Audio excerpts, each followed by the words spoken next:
Hello students, I hope you are all fine and in good health. I will be continuing from the part where I left in my previous audio lecture presentation related with the last lesson by Alfonso Daudet.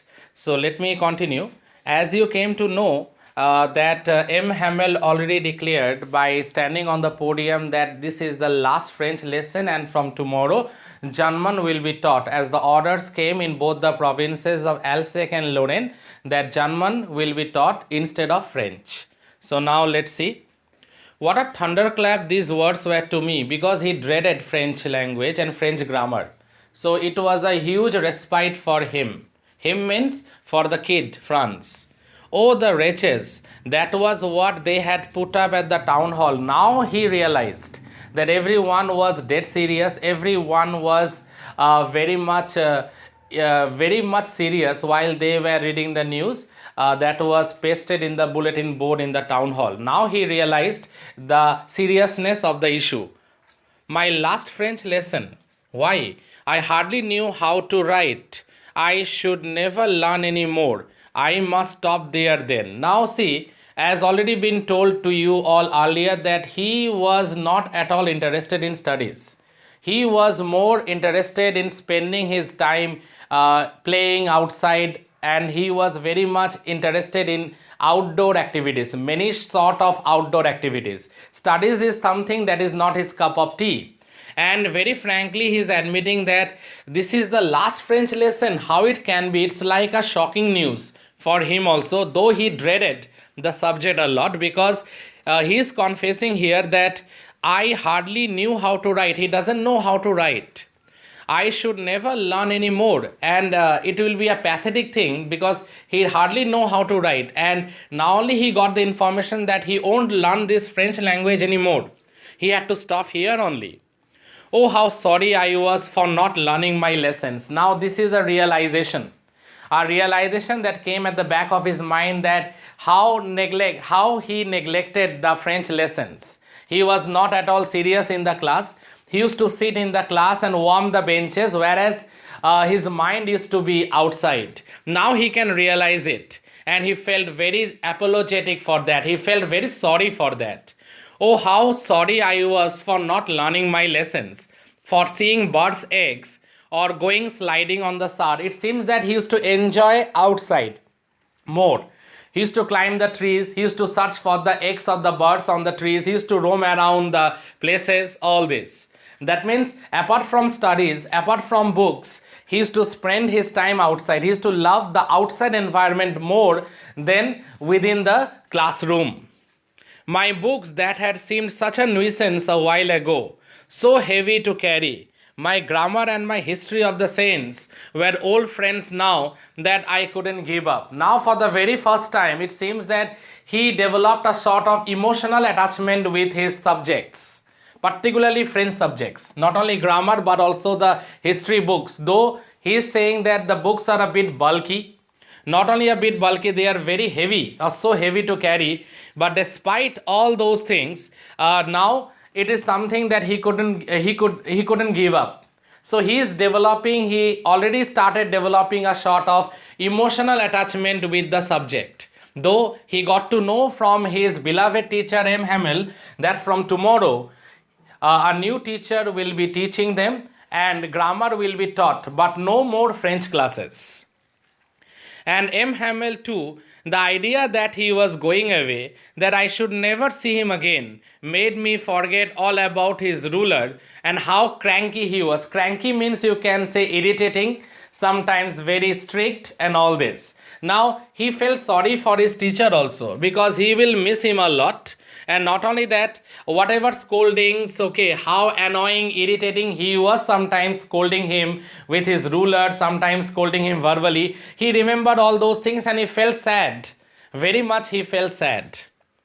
Poor man, it was in honor of this last lesson that he had put on his fine Sunday clothes. Now it becomes very much clear to the kid that why M. Hamel was wearing the Sunday clothes that normally he used to wear during the time of inspection days and during the time of prize distribution ceremony in school, not on the other days. But why he was wearing this special dress, that he was a bit doubtful previously, but now this entire thing is clear to him. This is the reason, because this is the final farewell, or rather to say this is the last class that M. Hamel is about to take. So it is a very painful one, as well as it's a memorable one also. And that is the reason why he realized that now this is the reason why M. Hamel is wearing such nice dresses that normally he wore on Sunday clothes, not every time. And now I understood why the old men of the village were sitting there in the back of the room. Now it is very clear to him that why the villagers also they came, and some of the important dignitaries of the province, they also gathered. Why? The reason is that this is the last of the French lesson, and another important thing is that they all came to honor M. Hamel for the last time. Were sitting there in the back of the room. It was because they were sorry too that they had not gone to school more, because normally it can be said that the community is a working class community. So many of them, despite they started learning at a very young age, but they had to leave the school. There were many school dropouts because they had to do other sort of manual labor. They haven't got time to educate themselves totally. So every one of them came now. Many of them were former students of M. Hamel also, because dear students, you will get to know, and perhaps you know by this time, that M. Hamel, he was teaching for almost 4 decades, 40 years of teaching experience. So he had many students who are now grown-ups, and they had also sent their own children to him. So they have also gathered. Many of them were school dropouts. Many of them started learning but somehow had to quit the studies before time. So every one of them had gathered. So I told you that M. Hamel's teaching experience almost 4 decades. It is written. Right now you will get to know about it. It was because they were sorry too that they had not gone to school more. Now it seems that not only Franz, he is realizing that he could have learned French better, but he haven't paid any attention to the classes beforehand or before. Now he realized that these people, now they also realize that they could have studied. They could have studied for a longer period of time, but they engaged themselves in other works. So now they also felt guilt from inside. So they also had gathered. It was their way of thanking our master for his 40 years of faithful service and of showing their reverence or respect for the country that was theirs no more. Now, 2 reasons. The main 2 reasons is obviously they were thinking at the back of their mind that they would have studied more French. And another important thing is that they came to pay their homage to M. Hamel. The reason for this is that M. Hamel was actually teaching them for almost 40 years. Okay, 40 years he is in this profession, this noble faithful service. Not only that, that this is the big reason. Another reason is also to show their respect for the country that was not there, that was theirs no more. Why? Because the Prussians, they had already defeated the France in the Franco-Prussian War, and Alsace and Lorraine, these provinces are already been captured by them. While I was thinking of all this, I heard my name called. Now all these things, when the narrator, when the protagonist, or when the kid, when he was thinking about all this, all of a sudden he heard his name being called, and obviously his name being called by M. Hamel. It was my turn to recite. Now obviously, even if it is the last day also, a dedicated teacher like M. Hamel will teach very seriously. And he already started the class. But the boy, he was thinking about many other things. Now all of a sudden, he was being called. And he stood up. Now he had to recite. And you know it very well, dear students, that he hardly... his knowledge is nil in terms of French participles and in terms of French grammar. His knowledge is nil. He can't write also properly. Now how could he recite? Now he was actually getting scared, and he was scared from the very beginning only. He was praying to God that please leave it for today. that I won't be scolded for today. But now again, he got his call. Now he had to recite. And we know it very well that it is not possible for him to recite. So let's see what will happen with him. It was my turn to recite. What would I not have given to be able to say the dreadful rule for the participle all through? Very loud and clear and without one mistake. Now he prayed.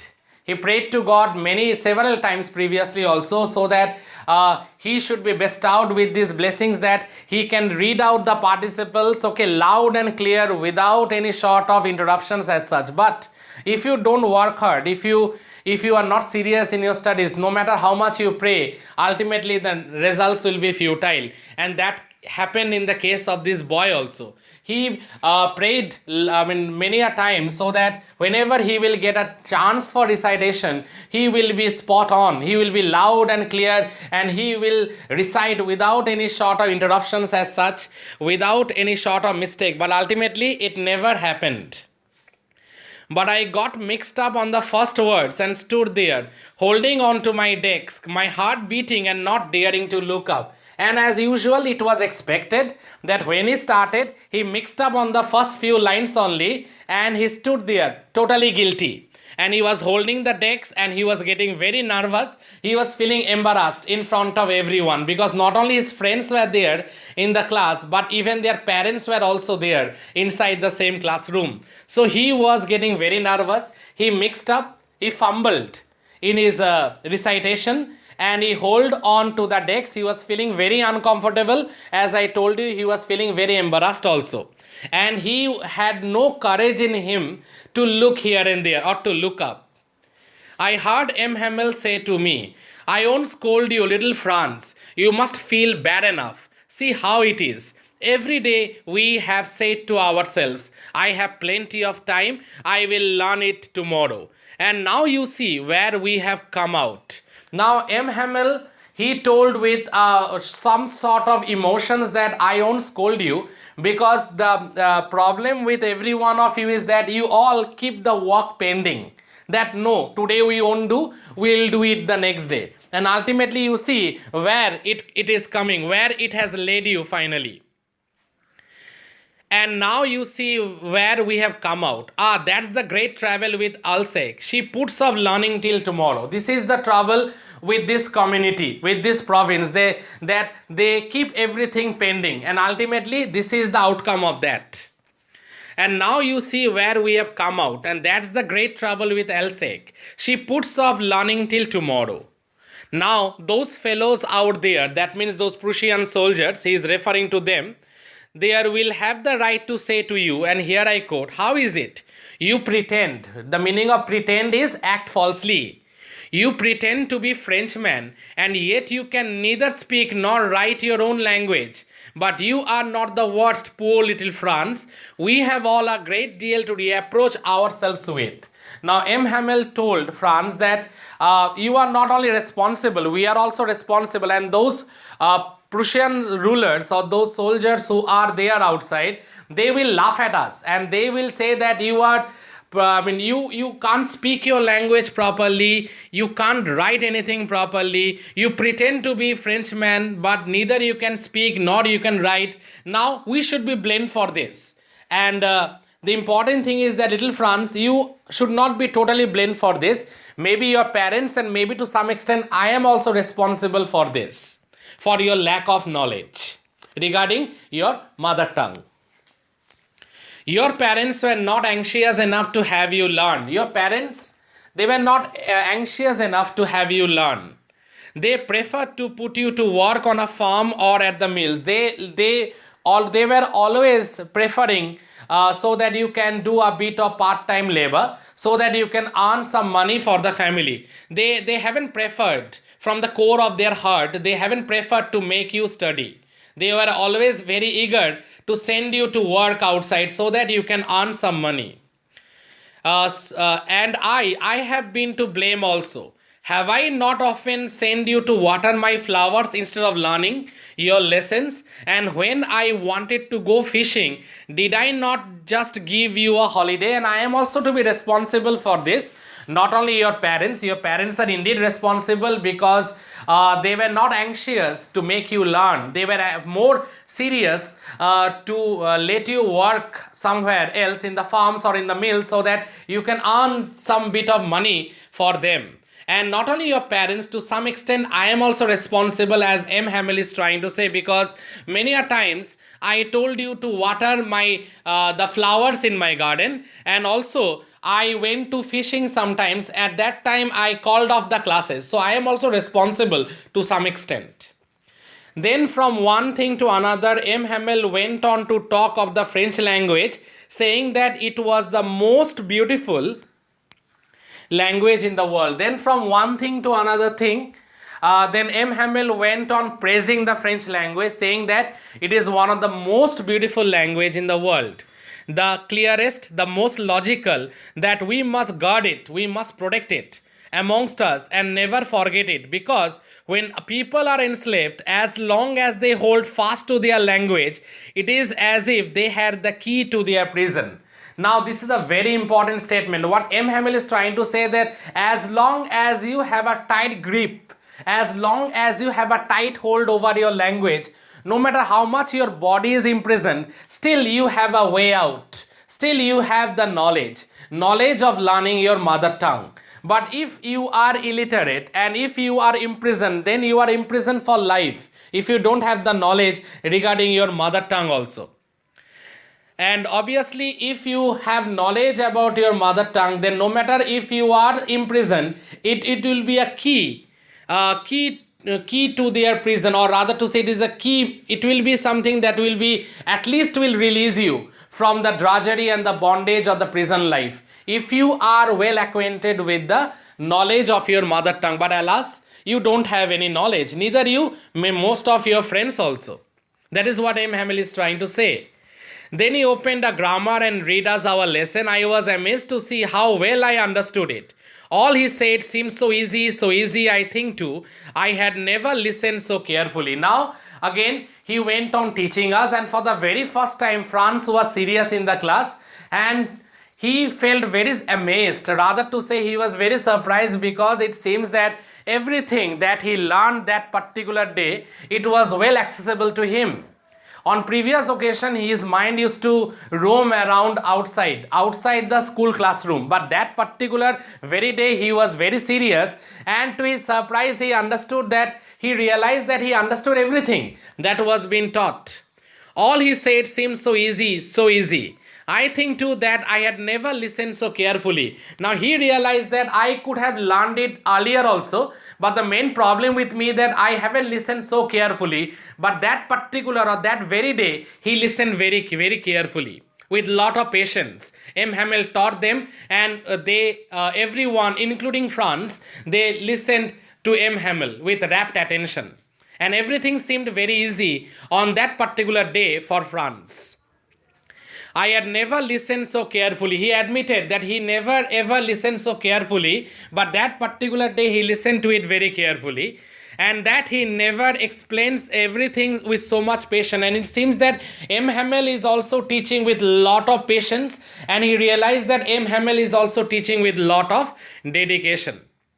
It seemed almost as if the poor man wanted to give us all he knew before going away, and to put it into our heads at one stroke. Maybe this is the last day when he is teaching. He is very much eager to give everything, what he knew, everything to us. At one stroke, he wants to give us all knowledge regarding French language and literature. Whatever knowledge he had, he was very much eager to pour out. He was very much eager to give us everything at one stroke, at one go, or rather to say once and for all, on a single moment. On this particular occasion, he is very much eager to give us everything, every bit of knowledge that he had. He was very much eager to provide us all those things at one stroke. That he realized. And another most important thing is that Franz was very much unmindful on other school days, but that particular day he was very serious, and to his own surprise he realized that the lesson is so easy, because that particular day he concentrated and it was very much accessible to him, and that then he realized the guilt at the back of his mind. He could have been more serious, because ultimately this is the last French lesson. And he also realized that their teacher, their honorable teacher M. Hamel, is teaching them with lot more patience, with lot more dedication, and he is very much eager to pour out. He is very much eager to give all the information, all the knowledge that he had at one stroke, at one go. He was very much eager to give everything all at once, all at the same time, to the students and also to their parents. So dear students, I completed up to at one stroke. In my next audio lecture presentation, I will be continuing with the from the next paragraph. Dear students, I know the audios are getting a bit lengthy, but please take some time out of your busy academic schedule and try to listen to it. And if there is any doubt anywhere, please do ask me about it. Thank you, students. Thank you all.